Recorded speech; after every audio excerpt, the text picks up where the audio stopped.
기도하겠습니다. 거룩하시고 은혜가 풍성하신 아버지 하나님 감사합니다. 한 주간 세상에서 살고 또한 한 주간 동안 하나님의 은혜 가운데 이렇게 또 주님의 생명의 말씀 앞으로 인도하시니 감사합니다. 오늘도 살아계신 생명의 말씀 가운데서 우리가 이 세상을 어떻게 살아야 할지 지혜를 허락하시고 아버지 하나님의 말씀대로 순종하는 귀한 복된 시간으로 인도하여 주실 것을 믿사옵고 살아계신 우리 구주 예수 그리스도의 이름으로 감사하며 기도드리옵나이다. 아멘. 오늘도 지난 시간에 이어서 계급사회인 천국에 대한 상속받는 자의 속성들에 대한 내용을 연결해서 말씀드리도록 하겠습니다. 말씀을 봅니다. 에베소서 1장 11절로 14절입니다. 모든 일을 그의 뜻의 결정대로 일하시는 이의 계획을 따라 우리가 예정을 입어 그 안에서 기업이 되었으니 이는 우리가 그리스도 안에서 전부터 바라던 그의 영광의 찬송이 되게 하려 하심이라. 그 안에서 너희도 진리의 말씀 곧 너희의 구원의 복음을 듣고 그 안에서 또한 믿어 약속의 성령으로 인치심을 받았으니 이는 우리 기업의 고증이 되사 그 얻으신 것을 속량하시고 그의 영광을 찬송하게 하려 하심이라. 아멘. 상속받는 자들의 속성 18번째입니다. 보이지 않는 것에 우리가 힘을 써야 되겠습니다. 말씀을 봅니다. 히브리서 10장 32절로 35절입니다. 전날에 너희가 빛을 받은 후에 고난의 큰 싸움에 참은 것을 생각하라. 혹 비방과 환난으로서 사람에게 구경거리가 되고 혹 이런 형편에 있는 자들로 사귀는 자 되었으니 너희가 갇힌 자를 동정하고 너희 산업을 빼앗기는 것도 기쁘게 당한 것은 더 낫고 영구한 산업이 있는 줄을 알미라. 그러므로 너희 담대함을 버리지 말라. 이것이 큰 상을 얻느니라. 아멘. 큰 상을 얻는다고 되어 있죠. 갇힌 자가 뭐예요? 복음 때문에 갇힌 자를 말하고 있는 거고, 산업을 빼앗긴다는 것은 복음 때문에 손해보고 물질이 줄어드는 것을 일컫고 있습니다. 그럼 19번째, 하늘나라를 볼 수 있는 영안을 가진 자입니다. 히브리서 11장 전체가 믿음장이라고 하죠. 왜냐하면 상급이 있음을 바라보고 주님을 믿는 자들에 대한 말씀이 기록되어 있습니다. 히브리서 11장 1절을 보면 믿음은 바라는 것들의 실상이요 보지 못하는 것들의 증거니. 아멘. 보지 않아도 이미 그것이 내가 실상으로 겪고 있는 것처럼 증거를 하고 있다는 것입니다. 믿음은 바라는 것들의 실상, 즉 영의 눈을 뜨고 저쪽 세상이 보이는 것에 비전을 갖고 있다는 이야기입니다. 예화를 들자면 히브리서 11장 4절을 봅니다. 믿음으로 아벨은 가인보다 더 나은 제사를 하나님께 드림으로 의로운 자라 하시는 증거를 얻었으니 하나님이 그 예물에 대하여 증거를 하심이라. 저가 죽었으나 그 믿음으로써 오히려 말하느니라. 아멘. 그러면 아벨이 죽었다 그래서 아주 죽고 없는 걸까요? 아니죠. 저쪽 나라에서 하나님께서 아벨을 받으셨죠. 그래서 아벨이 드린 믿음의 제사를 하나님이 기쁘게 받으시고 그가 또 설령 육으로는 죽었으나 하나님 나라에서 영원히 사는 생명을 얻었을 것입니다. 히브리서 11장 5절 믿음으로 에녹은 죽음을 보지 않고 옮기웠으니 하나님이 저를 옮기심으로 다시 보이지 아니하니라. 저는 옮기오기 전에 하나님을 기쁘시게 하는 자라 하는 증거를 받았느니라. 아멘. 에녹도 영의 눈이 밝아져서 하나님을 보고 들림을 받았습니다. 즉 마음이 청결한 자를 말하죠. 마음이 청결한 자는 복이 있나니 저희가 하나님을 볼 것이미요 라고 하셨죠. 그와 같이 또 히브리서 11장 7절에서 11절에 보면 노아, 아브람, 이삭, 야곱, 사라도 이렇게 믿음으로 영의 눈이 밝아져서 하나님의 나라를 다 봤던 분들입니다. 그래서 그 나라에 소망을 두고 살았습니다.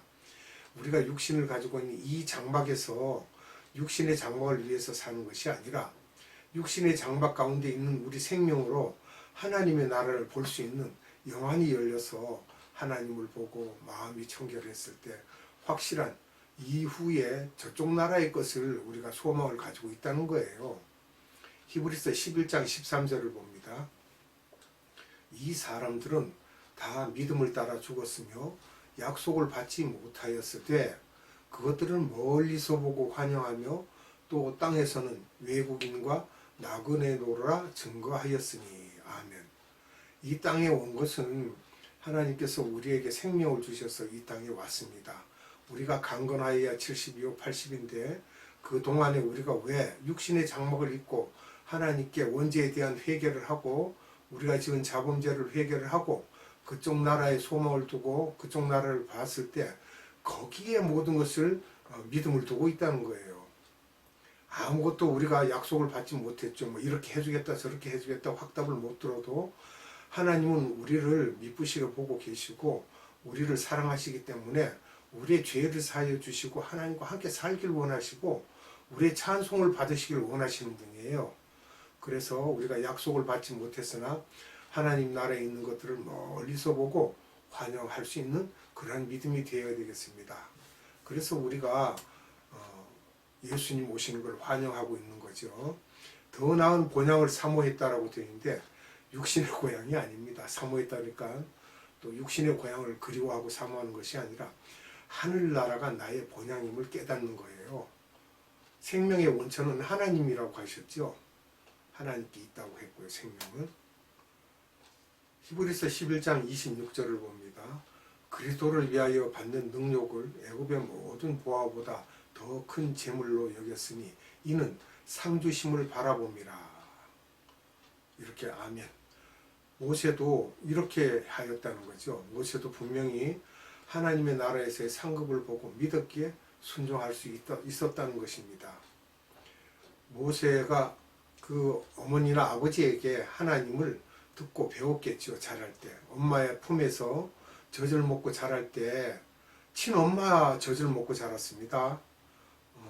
유모를 데리고 이제 데려다 준다는 것이 실제로 그 모세를 낳은 친엄마가 가서 젖을 먹이고 성장시켰기 때문에 그러니까 엄마에게서 많은 하나님에 대한 이야기를 들었을 것입니다. 여호와에 대해서도 들었을 것이고 자기 민족에 대한 것도 들었을 것이고 이래서 모세가 그 애굽의 그런 금은보화나 그 권력보다는 오히려 하나님이 상 주심을 오히려 바라봤기 때문에 저가 하나님께 순종할 수 있었다는 것입니다.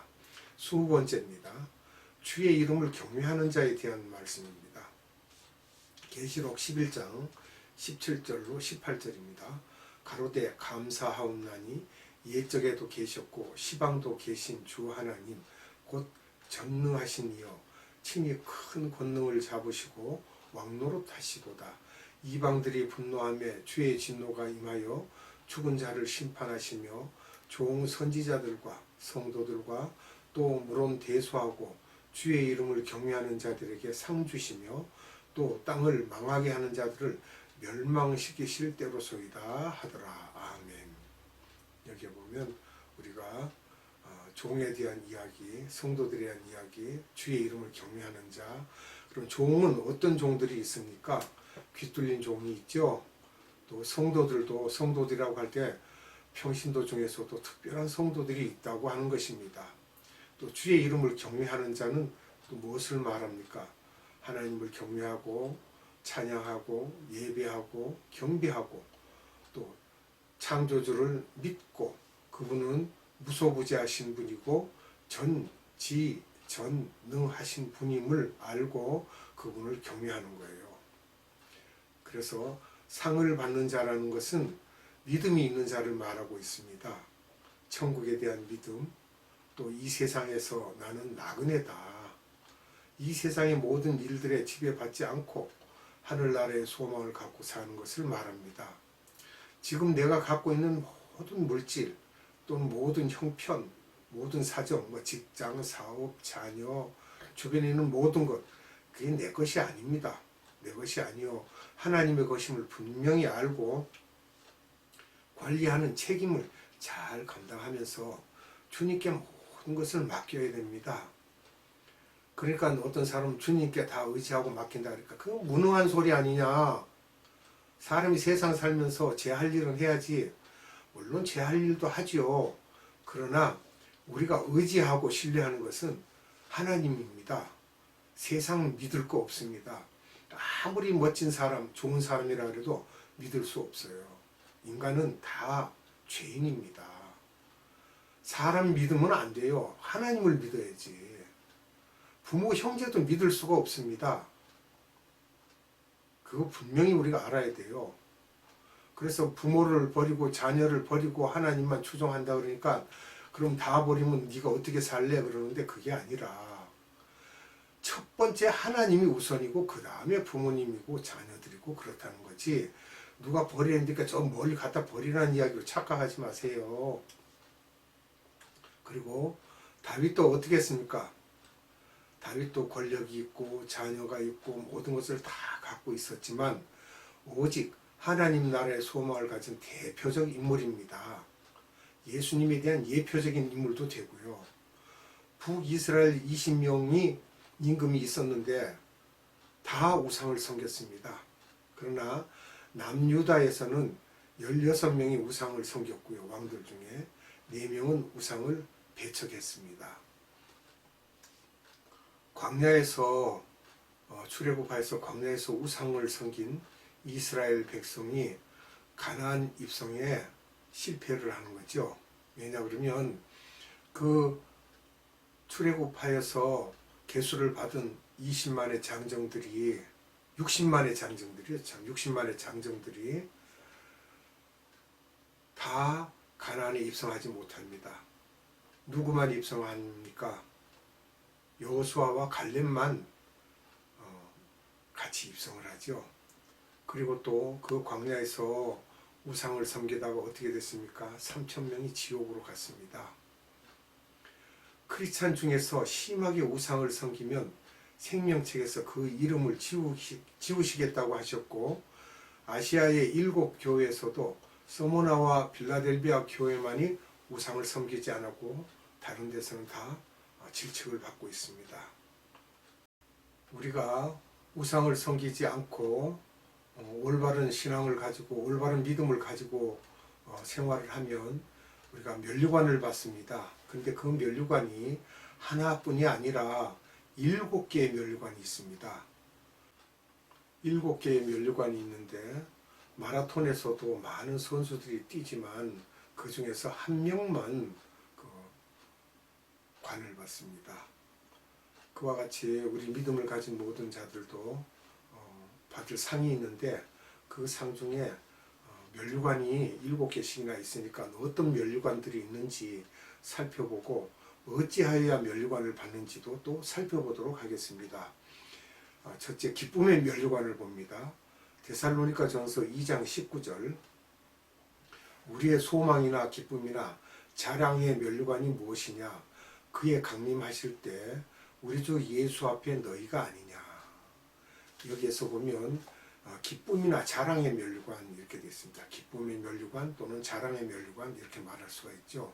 소망이나 기쁨이나 자랑의 면류관이 무엇인지를 우리가 살펴봐야 되겠습니다. 그리고 그 관을 받기 위해서 사도 바울이 어떻게 그 여정을 살아왔는지 살펴보고요. 또 어떤 면류관들이 있는지도 살펴보도록 하겠습니다.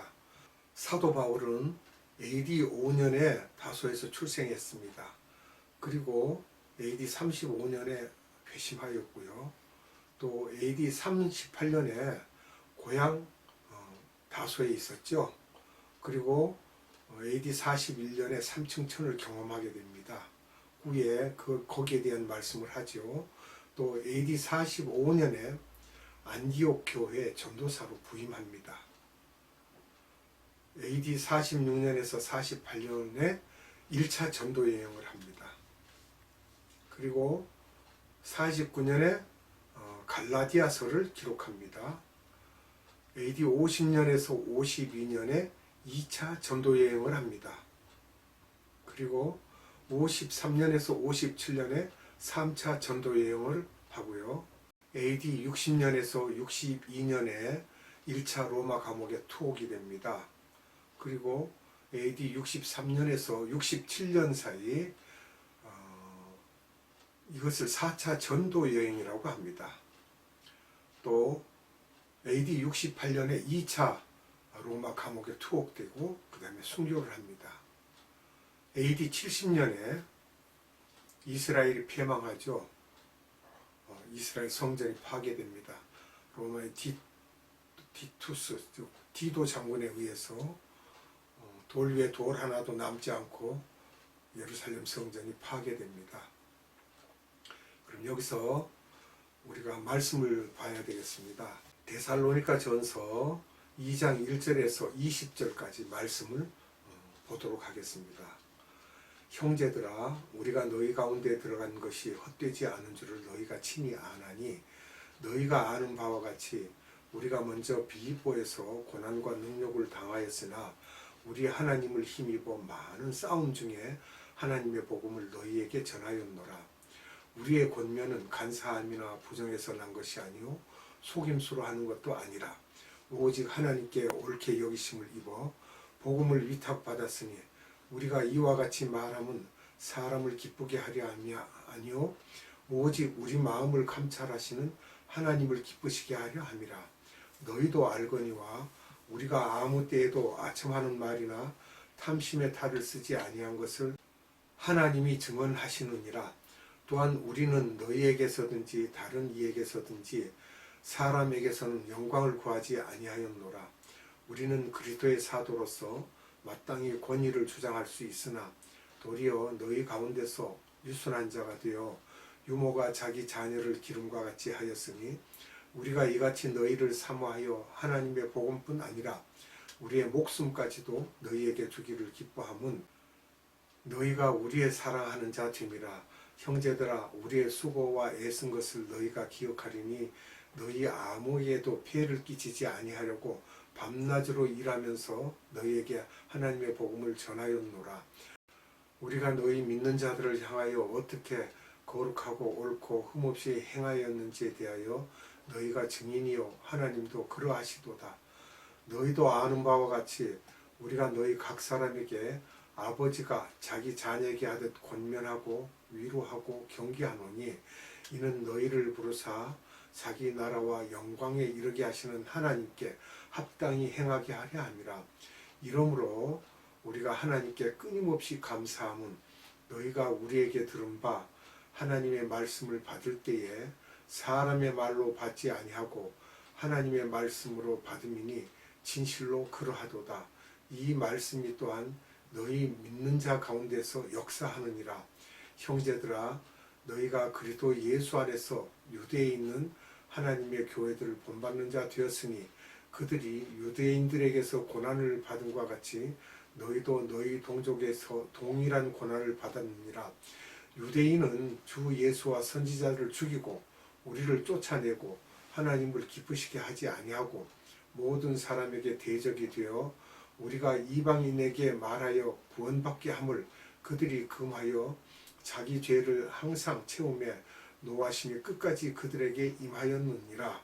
형제들아, 우리가 잠시 너희를 떠난 것은 얼굴이요 마음은 아니니 너희 얼굴 보기를 열정으로 더욱 힘썼노라.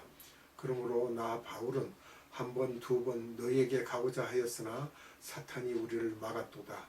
우리의 소망이나 기쁨이나 자랑의 면류관이 무엇이냐?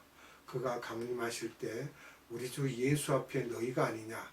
너희는 우리의 영광이요 기쁨이니라. 아멘. 데살로니가 있는 성도들이 즉 자랑이요 기쁨이라고 하였습니다. 즉 기쁨의 면류관이 된 그러한 그 상급이 기다리고 있다는 것을 여기서 은연중에 밝히고 있습니다. 데살로니가 전서 2장 4절에 보면 복음 전할 부탁이라는 말씀이 나오는데 사도 바울의 생각은 복음 전하는 일뿐이었습니다. 전혀 그 일생에 다른 것을 생각하지 않았습니다. 저가 회심한 이후로는 하나님을 벗어난 적이 없고 예수 그리스도를 벗어난 적이 없습니다. 또 데살로니가 전서 2장 6절에 보면 주의 종이 가져야 할 기본 자세를 말하고 있습니다. 왜냐 그러면 사람을 기쁘게 하려 하면 안 된다는 것이에요. 오늘날 많은 목회자들이 사람을 기쁘게 하는 일들을 하기 위해서 징치할 일이 있거나 꾸중할 일이 있고 교훈할 일이 있어도 하지 않습니다. 왜? 듣고 삐져서 교회에 나오지 않을까 봐. 그러니까 바르게 가르치지를 못한다는 이야기가 나옵니다. 꾸중할 것은 꾸중해야 되고, 오죽하면 잠언에 기록되어 있죠. 어리석은 자의 등짝을 위하여 채찍이 있다고 했어요. 매는요, 어린아이들에게 매는요, 아주 깊이 들어간다고 그랬어요. 깊이 박히고. 그래서 고칩니다. 그런 거를 고쳐가면서 바른 길로 인도해야 되는데, 듣기 싫은 말을 괜히 해서 마음 상하게 할까봐 그런다 그러는데 그게 아닙니다. 데살로니가 전서 2장 7절에 영적으로 보면 너희들은 유모가 필요한 어린아이 같다는 것을 말하고 있습니다. 그러니까 부드러운 것만 먹이고 장성한 자가 먹고 소화해야 될 거친 음식을 못 먹이고 있다는 거예요. 그와 같이 우리도 거친 음식을 먹고 영양소를 섭취하고 힘을 쓰는 장성한 자를 만들어야만 됩니다. 그래야 그가 또 예수 그리스도를 전하지요. 맨날 미숙아를 키워놓고 전도하라 그러면 그 사람이 또 미숙아를 만들어요. 믿음에서도 그렇습니다. 그러니까 장성한 자의 분량까지 자라게 해서 밖으로 내보내서 예수 그리스도를 전하게 해야 됩니다. 전도를 하든지 선교를 하든지. 데살로니가 전서 2장 9절로 10절에 보면 영적으로 어린 성도들이 시험 들까봐 그들이 노는 돈을 쓰지 않았음을 알 수가 있습니다. 왜냐 그러면 헌금을 마구잡이 썼다고 그들이 시험 들까봐 그래서 자세하게 말을 하고 있는 거예요. 쓸 권이 있어도 쓰지 않고 자비량으로 했다는 것입니다. 텐트를 만드는 일을 해서, 그러니까 텐트 메이커로 일을 해서 그것으로 썼다는 거예요. 또 데살로니가 전서 2장 14절에 보면 유대에 대한 이야기를 하고 있습니다. 예루살렘 교회도 그렇고요. 그리고 데살로니가 전서 2장 17절로 20절을 보면 면류관 받는 자에 대한 말을 하고 있습니다. 누가 받겠습니까? 면류관을. 바울과 바울의 동역자들이죠. 신실하게 하나님을 믿고 행하는 자들. 또 17절에 데살로니가 전서 2장 17절로 20절에 보면 너희라고 했는데 너희가 누굽니까? 데살로니가 교회의 성도들이죠. 신실한 성도들. 그들이 앞으로 다 상을 받을 자들이라는 거예요. 그러면 왜 면류관을 받는가 생각을 해봐야 됩니다. 데살로니가에 가서 그들에게 복음을 전한 것 때문에 그들이 받아들였기 때문에 면류관을 받는다는 것입니다. 두 번째는 복음 전하면서 핍박도 받아야만 된다는 거예요. 핍박받지 않고 욕먹지 않고 복음 전한다 편안하게 그거 제가 이전에 저 원당 전철역 아래에서 이렇게 전도를 하려고 노상에서 이제 예수 믿으세요라고 하고 전하는데 어떤 분이 얼마나 그렇게 욕을 하는지 그냥 처음 보는 분인데 그렇게 욕을 퍼질러 대고 막 얼마나 심하게 욕을 하는지 듣다가 어이가 없어서 웃음이 나왔는데 주님 감사합니다 그러고 그냥 웃었습니다. 그런 일들이 우리가 그걸 가지고 화를 내거나 그러면 안 되고 더 예수 믿으세요 하고 아주 정중하게 이야기해주고 그 욕을 먹는 것이 오히려 우리에게 기쁨이 되는 것입니다. 또 세 번째로는 밤낮으로 일하면서 자비량으로 복음을 전했다는 것을 말하고 있어요. 왜냐 그러면 피전도자가 실족할까봐 봐서 저 사람이 우리가 헌금한 돈으로 마구잡이 쓰고 저렇게 자기 마음대로 한 거 아니냐 이렇게 하고 스스로 생각을 잘못해서 그냥 넘어져요. 그러니까 그런 것 때문에 오히려 열심히 일을 해서 텐트를 만들고 수리하고 해서 그것을 팔고 해서 자비량으로 전도를 했다는 거예요. 복음을 전하고 이렇게 해서 데살로니가 교인들을 저가 양육하였기 때문에 그들이 다 면류관을 받을 수 있는 자들이 되기를 원했던 것입니다. 데살로니가 교회들의 성도들에게 훗날 주 예수 앞에서 나 바울의 기쁨의 면류관은 너희들이라는 것이에요. 내가 복음 전하였던 모든 자들 때문에 내가 면류관을 받는다는 것이고 너희도 거기에 동참하였기 때문에 면류관을 받을 것이라는 것입니다. 기도하겠습니다. 참 사랑이신 아버지 하나님 감사합니다. 우리를 세상에 보내신 것은 그냥 세상에서 잘 먹고 잘 살라고 보낸 것이 아니라 이 용광로 같은 세상에 보내서 우리가 죄악 많은 세상에서 거기에서 들끓는 것 같은 죄악 속에서도 우리가 그 악을 버리고 악을 끊어버리고 오직 선으로 악을 이길 수 있는 힘과 하나님께서 우리에게 주시는 그 영적인 영안이 열려서 저쪽 나라를 바라볼 수 있는 그러한 믿음 가운데서 우리가 승리할 수 있고 저들을 이길 수 있습니다. 악한 것은 모양이라도 버리라고 하신 하나님, 죄의 길에 서지 않게 하시는 하나님, 오만한 자의 자리에 앉지 않게 하시는 하나님께서 오늘도 우리에게 생명의 말씀을 주심을 감사드리옵고 우리 구주 예수 그리스도 이름으로 기도드리옵나이다. 아멘. 축도로 예배를 마치도록 하겠습니다. 지금은 우리 구주 예수 그리스도의 한량없는 은혜와 하나님의 극진하신 사랑하심과 성령님의 감화, 감동, 교통, 역사하심이 오늘 예배드리는 모든 자들 머리 위에와 이 나라의 많은 교회들 위에와 이 나라의 많은 성교회들 위에와 예바다 국제 성교회 위에 지금으로부터 영원토록 함께 하시기를 예수님의 이름으로 축원하옵나이다.